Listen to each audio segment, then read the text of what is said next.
Hello बच्चों। तो जैसा कि आपको पता है बच्चों, हम पढ़ रहे थे किसके बारे में? संसाधन एवं विकास के बारे में, जो कि हमारी सामाजिक विज्ञान कक्षा 10वीं की भूगोल का पहला चैप्टर था बच्चों। हमने 2 पार्ट कंप्लीट कर लिया बच्चों। पहले पार्ट में हमने पढ़ा था संसाधन किसे कहते हैं और संसाधन कितने प्रकार का होता है। दूसरे पार्ट में बच्चों हमने पढ़ा था संसाधन नियोजन किसे कहते हैं और सतत पोषणीय विकास। आज तीसरा पार्ट है बच्चों, इसमें हम पढ़ेंगे मृदा संसाधन के बारे में। और मृदा कितने प्रकार की होती है बच्चों? 6 प्रकार की होती है। आज हम पढ़ेंगे बच्चों कुल मृदा संसाधन के बारे में और चैप्टर का बच्चों क्विक रिवीजन करेंगे। साथ ही साथ में बच्चों हम मैप पर देखेंगे कि कहाँ कहाँ पर कौन सी मृदा पाई जाती है, क्योंकि बच्चों ज्योग्राफी है तो मैप में आपके क्वेश्चन बन सकते हैं बच्चों इसमें से। तो बच्चों हम पढ़ेंगे मृदा संसाधन के बारे में। मृदा को बच्चों कहते हैं इंग्लिश में सोइल। तो सबसे पहले जानेंगे बच्चों मृदा किसे कहते हैं। भूपृष्ठ की सबसे ऊपरी परत को बच्चों हम क्या कहते हैं? मृदा कहते हैं। यानी जमीन की सबसे ऊपरी परत को क्या कहते हैं बच्चों? मृदा कहते हैं।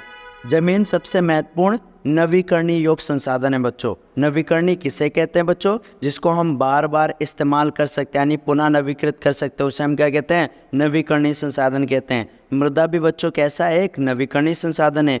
कुछ सेंटीमीटर गहरी मृदा को बनने में बच्चों लाखों वर्ष लग जाते हैं, यानी 1 सेंटीमीटर मृदा को बनने में भी लाखों वर्ष लग जाते हैं बच्चों। मृदा निर्माण के लिए बच्चों जरूरी चीज़ें क्या क्या चीज़ होती है, आपसे जरूर पूछेगा कि मृदा निर्माण के कारक कौन कौन से हैं। तो सबसे पहले आता है बच्चों जनक सेल या संस्तर सेल होता है। दूसरा है जलवायु, तीसरा वनस्पति, चौथा जैव पदार्थ और पांचवा है बच्चों समय। यानी मृदा निर्माण के 5 मुख्य कारक है बच्चों। जनक सेल या संस्तर सेल होता है, दूसरा बच्चों जलवायु, तीसरा वनस्पति, चौथा जैव पदार्थ और समय। ये मृदा निर्माण के महत्वपूर्ण कारक हैं। तो बच्चों मृदा की बनने की प्रक्रिया निर्धारित करने वाले तत्वों में बच्चों उनके रंग हैं। गठन के आधार पर मृदाओं को हमने निम्नलिखित 6 प्रकार में बांटा है। यानी आखिर बच्चों जो मृदा होता है हर जगह सेम होता है, तो हमने इसको 6 प्रकार में क्यों बांट रखा है? क्योंकि उनके बनने वाले जो तत्व होते हैं, रंग होता है, गठन होता है, गहराई होता है, वो अलग अलग होता है बच्चों। इसलिए हमने मृदा को कितने भाग में बांटा है बच्चों? 6 प्रकार में बांटा है। पहली मृदा हमारी कौन सी है बच्चों? जलोढ़ मृदा। पहली कौन सी है? जलोढ़ मृदा। दूसरी पढ़ेंगे काली मृदा, तीसरी लाल और पीली मृदा, चौथी बच्चों लेटराइट मृदा और पांचवी मरुस्थलीय मृदा और छठा पढ़ेंगे बच्चों हम वन मृदा। तो हम स्टार्ट करते हैं बच्चों जलोढ़ मृदा से। जलोढ़ मृदा बच्चों सबसे महत्वपूर्ण मृदा होती है और विस्तृत भाग में फैली हुई है। संपूर्ण जो उत्तर भारत का मैदान है ना बच्चों, जो ये देख रहे हैं, इसमें पूरे में क्या पाई जाती है बच्चों? जलोढ़ मृदा पाई जाती है, यानी संपूर्ण उत्तर भारत में। और इस मृदा को हिमालय से निकलने वाली जो नदी तंत्र होती है ना, सिंधु, गंगा और ब्रह्मपुत्र, इन नदी तंत्रों द्वारा सिंचित किया जाता है। यानी जो सिंधु, गंगा, ब्रह्मपुत्र के द्वारा जो निक्षेप होते हैं ना, उनके द्वारा कौन सी मृदा बनती है बच्चों? जलोढ़ मृदा बनती है। कौन सी मृदा बनती है बच्चों? जलोढ़ मृदा। साथ ही साथ में इसके अंदर बच्चों पोटास की मात्रा, चूनायुक्त और फास्फोरस की मात्रा भी होती है। यहाँ पर गहन कृषि की जाती है बच्चों और जनघनत्व भी ज़्यादा रहता है। यानी जलोढ़ मृदा के कारण जो उत्तर भारत है ना बच्चों, क्योंकि वहाँ पे कृषि कर सकते हैं, इसलिए वहाँ पे बहुत ज़्यादा जनसंख्या रहती है। जलोढ़ मृदा में बच्चों हम गन्ने की, चावल की, गेहूँ की खेती कर सकते हैं। यदि आपसे पूछा जाए बच्चों कि जलोढ़ मृदा का वर्गीकरण कितने प्रकार का है, तो 2 प्रकार, एक है बांगर बच्चों और एक है खादर। बांगर किसे कहते हैं बच्चों? तो जो पुरानी जलोढ़ मृदा होती है ना, जो पुरानी होती है, ओल्ड एलुवियल सोइल, पुरानी जलोढ़ मृदा को बांगर कहते हैं। और यहाँ पर बच्चों कंकड़ पत्थर होता है, यहाँ की मिट्टी जो है उपजाऊ नहीं होती है बच्चों, यानी ये कृषि के लिए जमीन उपयुक्त नहीं होती। दूसरी आती है बच्चों खादर। खादर किसे कहते हैं बच्चों? जो नई जलोढ़ मृदा होती है उसे हम खादर कहते हैं, पुरानी जलोढ़ मृदा को बांगर कहते हैं। यहाँ पे बच्चों महीन महीन कंकड़ पाए जाते हैं, बाढ़ग्रस्त मैदान होता है, यहाँ की मृदा बहुत उपजाऊ होती है बच्चों, और इसलिए यहाँ पर हम क्या कर सकते हैं? कृषि कर सकते हैं। तो हमने पहली मृदा पढ़ी बच्चों जलोढ़ मृदा के बारे में। दूसरा हम पढ़ेंगे बच्चों अब काली मृदा। इसका रंग बच्चों कैसा होता है? काला होता है। और काली मृदा का दूसरा नाम बच्चों रेगुर मृदा है। A1 मार्क में आता है बच्चों किस मृदा का नाम रेगुर मृदा है? काली मृदा को हम रेगर या रेगुर मृदा भी कहते हैं। काली मृदा में बच्चों किसकी खेती की जाती है? कपास की खेती के लिए उपयुक्त कौन सी मृदा? काली मृदा। कहाँ पर पाया जाता है बच्चों? तो दक्कन के पठार में, महाराष्ट्र, सौराष्ट्र, मालवा, मध्य प्रदेश, छत्तीसगढ़, यहाँ पे बच्चों क्या पाई जाती है? काली मृदा पाया जाता है। ये पूरा किसका होता है बच्चों? काली मृदा का क्षेत्र। मैप में आप दिखा सकते हो बच्चों, यहाँ पे पूरा क्या होता है बच्चों? काली मृदा का क्षेत्र है। लेकिन बच्चों इसमें कौन कौन से खनिज पाए जाते हैं? कैल्शियम कार्बोनेट हुआ, मैग्नीज हुआ, पोटास हुआ, चूना जैसे पौष्टिक तत्वों से बच्चों परिपूर्ण होता है। परंतु इसमें फास्फोरस की मात्रा में कमी होती है, यानी इसमें क्या होता है बच्चों? फास्फोरस की कम मात्रा पाया जाता है। इसलिए गर्म एवं शुष्क मौसम में बच्चों क्या होता है? इसमें गहरी दरारें पड़ जाती है। अगर पूछो बच्चों किस मृदा में गहरी दरारें पड़ जाती है, तो काली मृदा में। क्यों पड़ती है बच्चों? क्योंकि इसमें फास्फोरस की मात्रा कम होती है, इसलिए इस मृदा में बच्चों इस टाइप के थोड़ी थोड़ी दरारें पड़ जाती हैं। तो ये क्या है? काली मृदा। काली मृदा की मुख्य विशेषताएं क्या आती है? इसका रंग काला है बच्चों। इसका दूसरा नाम क्या है बच्चों? रेगर मृदा कहते हैं। और काली मृदा कहाँ पाया जाता है? दक्कन के पठार, महाराष्ट्र, सौराष्ट्र, मालवा में बच्चों क्या पाई जाती है? काली मृदा पाई जाती है। और इसमें दरारें क्यों आ जाती हैं बच्चों? क्योंकि फास्फोरस की कमी होती है। तीसरी मृदा है बच्चों हमारी लाल और पीली मृदा। लाल और पीली मृदा, दक्कन के पठार हो गया, पूर्वी दक्षिणी हिस्सा हो गया, यहाँ हम कहें बच्चों उड़ीसा और छत्तीसगढ़ में कौन सी मृदा पाई जाती है? लाल और पीली मृदा पाई जाती है। इसका लाल रंग क्यों होता है बच्चों? तो रवेदार आग्नेय और रूपांतरण चट्टानों की वजह से क्या होता है? लाल रंग होता है। और इसमें लौह धातु का प्रसार होता है बच्चों। और पीला रंग इसका क्यों होता है बच्चों? जलयोजन के कारण। तो लाल और पीली मृदा कहाँ पाई जाती है बच्चों? उड़ीसा और। तो इसका पीला रंग क्यों होता है बच्चों? जलयोजन के कारण होता है। तो हमने देखा बच्चों तीसरी मृदा कौन सी थी? लाल और पीली मृदा। पहली मृदा कौन सा पढ़ा बच्चों? हमने जलोढ़ मृदा पढ़ा था। और जलोढ़ मृदा कितने प्रकार की होती है? 2 प्रकार की होती है बच्चों, बांगर और खादर। पुरानी जलोढ़ मृदा को बांगर कहते हैं, नई जलोढ़ मृदा को खादर कहते हैं। सबसे उपजाऊ मृदा कौन सी है बच्चों? जलोढ़ मृदा है, उत्तर भारत में पाई जाती है। दूसरी मृदा कौन सी है बच्चों? काली मृदा है। काली रंग का रंग कैसा होता है बच्चों? काला होता है। और इसका दूसरा नाम क्या है बच्चों? रेगर मृदा भी इसको कहते हैं। और इसमें फास्फोरस की मात्रा की कमी होती है, इसलिए इसके अंदर क्या होती है? दरारें पड़ जाती है बच्चों। तीसरी मृदा क्या है? लाल और पीली मृदा है। लाल रंग रवेदार आग्नेय चट्टानों की वजह से होता है। और पीला रंग क्यों होता है बच्चों? जलयोजन के कारण होता है। चौथी मृदा बच्चों हमारा है लेटराइट मृदा। लेटराइट शब्द बच्चों ग्रीक भाषा से आया है, लेटर से आया है, जिसका मतलब क्या होता है? ईंट होता है बच्चों। तो लेटराइट किससे आया है बच्चों? ग्रीक भाषा के लेटर से आया है। और इसका शाब्दिक अर्थ क्या होता है बच्चों? ईंट होता है बच्चों। लेटराइट मृदा कैसी होती है? अम्लीय होती है। अगर आपसे पूछे बच्चों लेटराइट मृदा किससे आया? ग्रीक के लेटर से आया बच्चों। और लेटर का मतलब क्या होता है बच्चों? ईंट होता है। साथ ही साथ में लेटराइट मृदा कैसे होती है बच्चों? अम्लीय प्रकृति की होती है। और इसका क्षेत्र कहाँ है बच्चों? दक्षिण के राज्यों उड़ीसा हो गया, पश्चिम बंगाल हो गया आदि में पाई जाती है। अगर पूछे बच्चों मृदा संरक्षण की तकनीक को अपनाकर हम लेटराइट मृदा में कृषि कर सकते हैं। कर्नाटक हो गया, केरल हो गया, तमिलनाडु हो गया, यहाँ पे चाय और कॉफ़ी की खेती इस पर की जाती है बच्चों। लेटराइट मृदा की मुख्य फसल कौन सी है बच्चों? काजू की फसल होती है। तो चौथी मृदा कौन सी थी बच्चों? हमारी लेटराइट मृदा है। शब्द ग्रीक भाषा के लेटर से आया था बच्चों। ये अम्लीय प्रकृति की होती है। तकनीक को मृदा संरक्षण की तकनीक को अपनाकर इस पर हम कृषि कर सकते हैं। पांचवी मृदा है बच्चों हमारी मरुस्थली मृदा है। और मरुस्थली मृदा का रंग कैसा होता है बच्चों? लाल और भूरा होता है। मरुस्थली मृदा, एक क्वेश्चन आता है बच्चों कि लाल और भूरी मृदा किस मृदा को कहते हैं? तो इसका आंसर है बच्चों मरुस्थली मृदा। बहुत सारे बच्चे क्या करते हैं? लाल और पीली मृदा को लिखकर आ जाते हैं, लाल और भूरी मृदा होती है, परंतु आपका आंसर ये गलत होगा। तो सही आंसर क्या है बच्चों? कि मरुस्थली मृदा का दूसरा नाम क्या है? लाल और भूरा मृदा भी इसको कहते हैं। और ये रेतीली व लवड़ी होती है। नमक की अधिक मात्रा मरुस्थली मृदा में होती है। जैसा कि आप जानते हो बच्चों मरुस्थली मृदा कहाँ पाई जाएगी? राजस्थान के क्षेत्र में पाई जाती है। अगला मृदा आता है बच्चों छठा वन मृदा। और वन मृदा कहाँ, वन या पहाड़ी मृदा कहाँ पाई जाती है बच्चों? ऊपर। पर्वतीय मृदा ऊपर पाई जाती है बच्चों। पहाड़ी व पर्वतीय क्षेत्रों में जहाँ पर्याप्त वर्षा होती है वहाँ पे मृदा पाई जाती है बच्चों। इन मृदाओं के गठन में पर्वतीय पर्यावरण के अनुसार बदलाव आता रहता है। तो ये हमारा छठा था बच्चों वन मृदा। कितने प्रकार की मृदा पढ़ी बच्चों? हमने 6 प्रकार की मृदा पढ़ी। आइए क्विक रिविजन कर लेते हैं एक बार 6 प्रकार की मृदा कौन कौन सी थी बच्चों। तो हमने क्या बच्चों? मृदा कितने प्रकार की थी बच्चों? 6 प्रकार की थी। उन 6 प्रकार की मृदाओं को बच्चों क्विक रिवीजन कर लेते हैं बच्चों। सबसे पहले मैंने बताया था बच्चों आपको जलोढ़ मृदा। जलोढ़ मृदा कैसी मृदा है बच्चों? सबसे उपजाऊ मृदा कौन सी है बच्चों?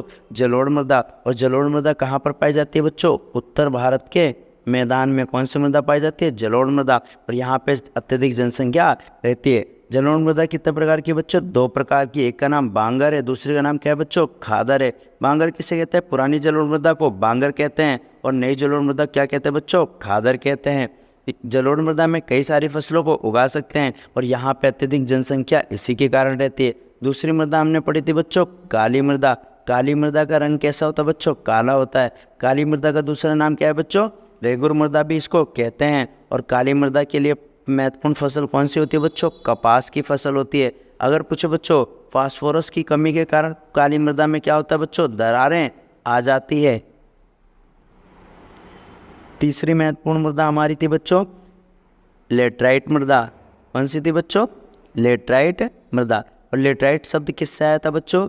ग्रीक के लेटर से आया था, जिसका शाब्दिक अर्थ क्या होता है बच्चों? ईंट होता है। लेटराइट मृदा में महत्वपूर्ण फसल कौन सी थी बच्चों? काजू। लेकिन मृदा संरक्षण की तकनीक को अपनाकर बच्चों इस पे चाय और कॉफ़ी की खेती भी हम कर सकते हैं। उसके बाद अगली मृदा आती है बच्चों हमारी लाल और पीली मृदा आती है बच्चों। लाल और पीली मृदा। तो इसका लाल रंग क्यों होता है बच्चों? मैंने बताया था लाल रंग होता है रवेदार आग्नेय चट्टानों के कारण होता है। और इसका पीला रंग क्यों होता है बच्चों? जल योजन के कारण होता है। अगली मृदा थी बच्चों मरुस्थली मृदा। मरुस्थली मृदा का नाम दूसरा क्या है बच्चों? लाल और भूरी मृदा भी कहते हैं। साथ ही साथ में बच्चों अगली मृदा थी हमारी वन मृदा, जो वन क्षेत्रों में पाया जाता है। पांचवा क्या था बच्चों? हमारा मरुस्थली मृदा था। तो ये था बच्चों हमारा मृदा। अब एक बार मैप में देख लो बच्चों मृदा कहाँ पर कौन सी है, क्योंकि 1 मार्क्स में बच्चों आपसे मैप में भरने के लिए आ सकता है कि काली मृदा का क्षेत्र कहाँ पर है, लेटराइट मृदा कहाँ पर पाई जाती है। तो ये रहा बच्चों आपका मैप। सबसे पहले इसमें दे रखा है बच्चों वन मृदा। फॉरेस्ट एंड माउंटेन्स मतलब क्या होता है? वन मृदा। तो वन मृदा जैसे मैंने बताया था बच्चों पर्वतीय और वन मृदा सबसे ऊपर पाई जाती है। इसको हम क्या कहते हैं बच्चों? वन मृदा या पर्वतीय मृदा कहते हैं। क्या कहते हैं बच्चों? वन मृदा या पर्वतीय मृदा। तो ये क्या चीज़ है बच्चों? वन या पर्वतीय मृदा इसको हम कहते हैं। दूसरी महत्वपूर्ण मृदा है हमारी बच्चों एलुवियल। एलुवियल मतलब क्या होता है बच्चों? जलोढ़ मृदा। यानी जो सबसे उपजाऊ है ना बच्चों, उसे हम क्या कहते हैं? जलोढ़ मृदा। तो जैसे देख रहे हैं बच्चों ये आपका पूरा संपूर्ण क्षेत्र यहाँ पर ये क्या है बच्चों? जलोढ़ मृदा। आप सिर्फ इतना भी दिखा सकते हैं बच्चों। तो इसमें यहाँ पे क्या था बच्चों? जलोढ़ मृदा था। उसके साथ ही साथ में बच्चों तीसरी महत्वपूर्ण मृदा कौन सी बच्चों? रेड एंड येलो, यानी लाल और पीली मृदा है बच्चों। तीसरी महत्वपूर्ण कौन सी थी बच्चों हमारी? लाल और पीली मृदा। तो लाल और पीली मृदा का बच्चों जैसे देख रहे हैं ये क्षेत्र क्या है बच्चों? लाल और पीली मृदा का क्षेत्र है। अगला कौन सा बच्चों? काली मृदा। ये पूरा काली मृदा का क्षेत्र है, ब्लैक सोइल कहते हैं इसको बच्चों। ये पूरा क्या है? काली मृदा का क्षेत्र। इसको आप ऐसे भर सकते हैं। लेटराइट मृदा अगला क्या है? ग्रीन जो है ना ये बच्चों लेटराइट मृदा है। उसके बाद क्या है बच्चों? एरिड मतलब होता है मरुस्थली मृदा, जो सिर्फ यहाँ पर है। तो सिंपल सा बच्चों अगर मैप में आपको भरने के लिए आ जाए आपके लिए तो ऐसा मैप बना लेना बच्चों, है ना। और इस मैप में कहाँ पर क्या क्या चीज़ें बच्चों मैं आपको बता देता हूँ, आसानी से समझ जाएंगे। मरुस्थली मृदा सबसे ऊपर पाई जाती है बच्चों, यहाँ पे भर देना कौन सी मृदा है? मरुस्थली मृदा। उसके बाद आ जाएगा बच्चों जलोढ़ मृदा। तो यहाँ संपूर्ण उत्तर भारत में कौन सी मृदा है बच्चों? जलोढ़ मृदा पाई जाती है। साथ ही साथ में यहाँ पे ये हो गया बच्चों मरुस्थली मृदा। ये ऊपर वन मृदा था, पर्वतीय मृदा या वन मृदा। यहाँ पे कौन सी मृदा है बच्चों? मरुस्थली मृदा। लेटराइट मृदा पूछे बच्चों तो आपको यहाँ पे भर देना और यहाँ पे भर देना क्या है? लेटराइट मृदा है। साथ ही साथ में बच्चों अगर आपसे पूछ ले काली मृदा, तो बीच वाला क्षेत्र क्या होता है दक्कन के पठार का? ये काली मृदा है बच्चों। उसके साथ में अगर पूछो बच्चों कि रेड एंड येलो सोइल यानी लाल और पीली मृदा कहाँ है, तो यहाँ पर जो बचे हुए क्षेत्र हैं बच्चों नीचे, ये लाल और पीली मृदा का क्षेत्र है। तो इस तरह आप क्या कर सकते हैं? मैप को अच्छे से याद कर सकते हैं और अच्छे नंबर आप अपने ज्योग्राफी के लिए मैप में ला सकते हैं। यानी मेजर जो सोइल है ना ये इंडिया के अंदर, उसकी और हमारे वहाँ कितने प्रकार के सोइल है बच्चों? 6। और उन 6 के 6 को हमने मैप में देख लिया है बच्चों। अब हम करते हैं बच्चों अपना अगला टॉपिक। अगला टॉपिक है बच्चों हमारा मृदा अपरदन किसे कहते हैं और उसको संरक्षण कैसे कर सकते हैं। तो मृदा अपरदन यानी बच्चों कि मृदा के कटाव और बहाव की प्रक्रिया को हम क्या कहते हैं बच्चों? मृदा अपरदन कहते हैं। और संरक्षण का मतलब क्या होता है? बचाना। तो मृदा के कटाव और बहाव की प्रक्रिया क्या कहलाते हैं? मृदा अपरदन। मृदा का बनना और अपरदन बच्चों देखा जाता है साथ साथ चलता था पहले, लेकिन आज मानव की क्रियाकलाप की वजह से मृदा अपरदन के बीच में जो संतुलन है ना वो बिगड़ गया है। क्यों बिगड़ा है बच्चों? मनुष्य वनोन्मूलन कर रहा है। वनोन्मूलन का पेड़ों को ज़्यादा से ज़्यादा काट रहा है, अति पशुचारण करा रहा है, यानी पशुओं की चारागाही ज़्यादा हो रही है बच्चों, जिससे जो ज़मीन होते हैं ना, ज़मीन की जो ऊपर की मिट्टी होती है वो ऊपर आ रही है, इससे मृदा निर्माण हो रहा है। खनन कर रहा है मनुष्य, जगह जगह पर खोद रहा है बच्चों, है ना, विनिर्माण कार्य कर रहा है, इससे हमारा संतुलन क्या हो गया बच्चों, भंग हो गया है। कुछ प्राकृतिक तत्व भी हैं जो वनोन्मूलन को, जो मृदा निम्नीकरण को या अपरदन को क्या करते हैं बच्चों, बढ़ावा देते हैं। उनमें से महत्वपूर्ण क्या है बच्चों, पवन हो गए, हिम नदी हो गए, जल हो गया, ये सब क्या करते हैं, मृदा अपरदन करते हैं। अवनलिकाएं किसे कहते हैं बच्चों, तो जो बहता हुआ जल है ना, वो मृत्तिका युक्त मृदाओं को काटते हुए, यानी काटते हुए क्या करता है, गड्ढा बनाते हुए आ जाता है ना, वाहिकाएं बनाता है, और इन्हीं को हम क्या कहते हैं बच्चों, अवनलिकाएं कहते हैं। उत्खात भूमि ऐसी भूमि होती है जो बच्चों जोतने योग्य नहीं रहती, उसे हम क्या कहते हैं, उत्खात भूमि कहते हैं। जो चंबल बेसिन में इन्हीं भूमि को बच्चों हम खड्ड भूमि भी कहते हैं। अगर पूछे मृदा अपरदन तो हो रहा है बच्चों, लेकिन इसका संरक्षण कैसे कर सकते हैं, मृदा अपरदन को रोकने के उपाय क्या क्या है बच्चों, तो ढाल वाली जो भूमि है ना, उस पर हम सोपान बना सकते हैं, पेड़ों को कतारों में लगा सकते हैं, रक्षक मेखला बना सकते हैं बच्चों। साथ ही साथ में बच्चों हम वन रोपण कर सकते हैं, यानी अधिक से अधिक वन लगाकर भी हम मृदा अपरदन को रोक सकते हैं। या जो पशुचारण पे नियंत्रण कर सकते हैं बच्चों। अति सिंचाई को रोक सकते हैं, यानी ज़्यादा सिंचाई नहीं करें। ज़्यादा सिंचाई से क्या होता है, पानी लेवल, वाटर लेवल ऊपर आ जाता है, और इसके साथ में बच्चों क्या होता है, मृदा बहती हुई चली जाती है। यानी सिंचाई पे हम क्या कर सकते हैं, नियंत्रण कर सकते हैं, या चारागाह के लिए एक अलग से भूमि का प्रबंधन कर सकते हैं। तो ये था बच्चों आपका मृदा अपरदन, और मृदा अपरदन रोकने की क्या क्या तकनीक थी वो था। अब हम बच्चों ये चैप्टर आपका क्लियर हो चुका है, पूरा चैप्टर करा दिया मैंने बच्चों। आपको अच्छे से ध्यान से देखना है और इसके नोट्स बनाने हैं। कुछ भी समझ में नहीं आया बच्चों, वीडियो को दोबारा देखना है, सारे नोट्स में रिवाइज करना है सबको, इन्हीं को पढ़ना है बच्चों, आपको रिवाइज करते रहना है। उम्मीद करता हूँ इन्हीं में से सारा पेपर आपका इसी में से आएगा बच्चों, इससे बाहर कुछ भी नहीं आएगा। अब हम बच्चों क्या करेंगे, पूरा क्विक रिवीजन बच्चों क्या करेंगे, पूरे चैप्टर का जो मैंने कराया है उसको कराऊंगा। आप ध्यान से बच्चों उसको सुन लेना, देख लेना, क्विक रिवीजन आपका होने वाला है।